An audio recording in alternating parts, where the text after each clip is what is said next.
আসসালামু আলাইকুম। এখন শুনবেন সংবাদ শিরোনাম। আগামীকালের জনসভায় অংশ নিতে চট্টগ্রাম পৌঁছেছেন তারেক রহমান। ঢাকায় ফেসবুক ইউটিউবের অফিস আনার প্রত্যাশা। ভোট চেয়ে উত্তরাঞ্চলের জেলায় জেলায় জামায়াতে আমিরের সমাবেশ, পথসভা। বললেন, বেকার ভাতা কিংবা কার্ড নয়, তরুণদের কর্মক্ষম করাই লক্ষ্য। মাঠে ব্যতিব্যস্ত সময় কাটছে এনসিপি সহ অন্য দল ও স্বতন্ত্র প্রার্থীদের। মিথ্যা আশ্বাসে বিভ্রান্ত না হওয়ার আহ্বান নাহিদ ইসলামের। টি-20 বিশ্বকাপ থেকে বাংলাদেশকে বাদ দিয়ে স্কটল্যান্ডকে নেয়ার ঘোষণা দিল আইসিসি। টাইগারদের সাথে অবিচার করা হয়েছে দাবি করে পিসিবি চেয়ারম্যানের বয়কটের ইঙ্গিত। আসসালামু আলাইকুম। এতক্ষণ শুনছিলেন সংবাদ শিরোনাম, এখন শুনবেন বিস্তারিত। 20 বছর পর চট্টগ্রামে গেলেন বিএনপি চেয়ারম্যান তারেক রহমান।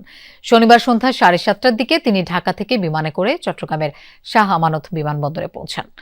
এরপর লাল সবুজ রঙের বুলেট প্রুফ বাসে করে বিমানবন্দর থেকে যান নগরের স্টেডিয়াম এলাকার হোটেল রেডিসন ব্লু বে ভিউতে।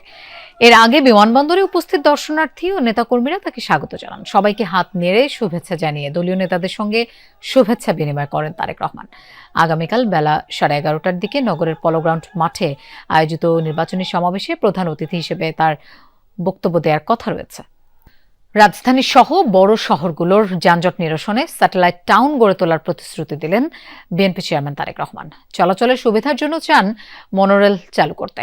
আগামীর বাংলাদেশ গঠনে তরুণদের ভাবনাকে গুরুত্ব দিতেই রিল মেকিং প্রতিযোগিতার বিজয়ীদের সঙ্গে মত বিনিময় করেন বিএনপি চেয়ারম্যান।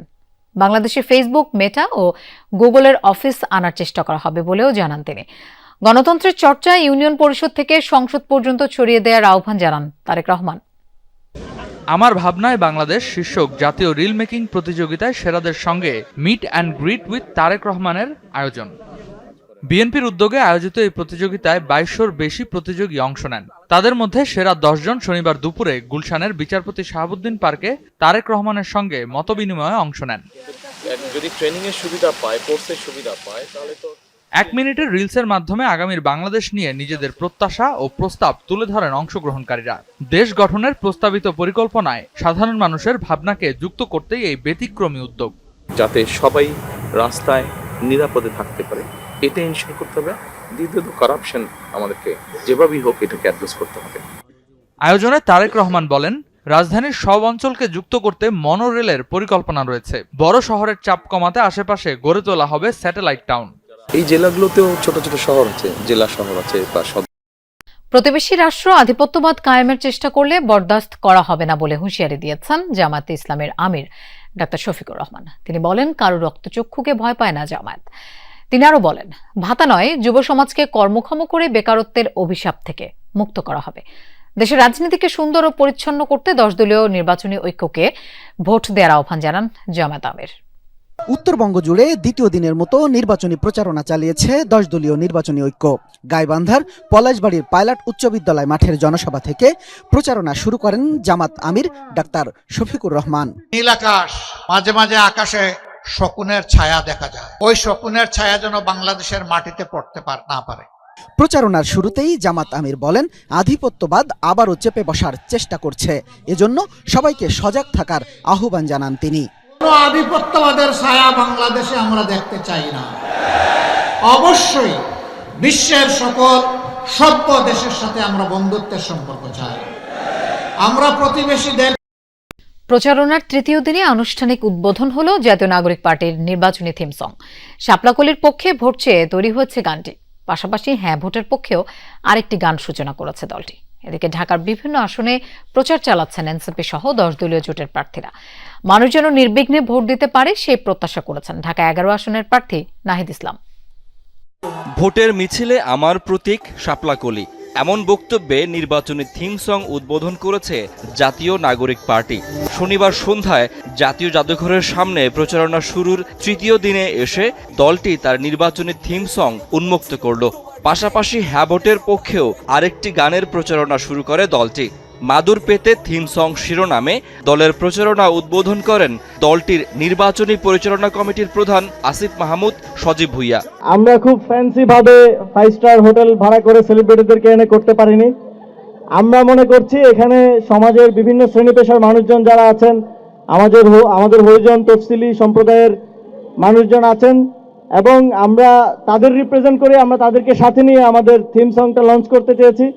এর আগে সকালে রাজধানীর ভাটারা এলাকায় গণসংযোগ করেন ঢাকা 11 আসনের 10 দলীয় জোটের প্রার্থী নাহিদ ইসলাম। এ সময় তিনি একটি দলের বিরুদ্ধে আচরণবিধি লঙ্ঘনের অভিযোগ করেন।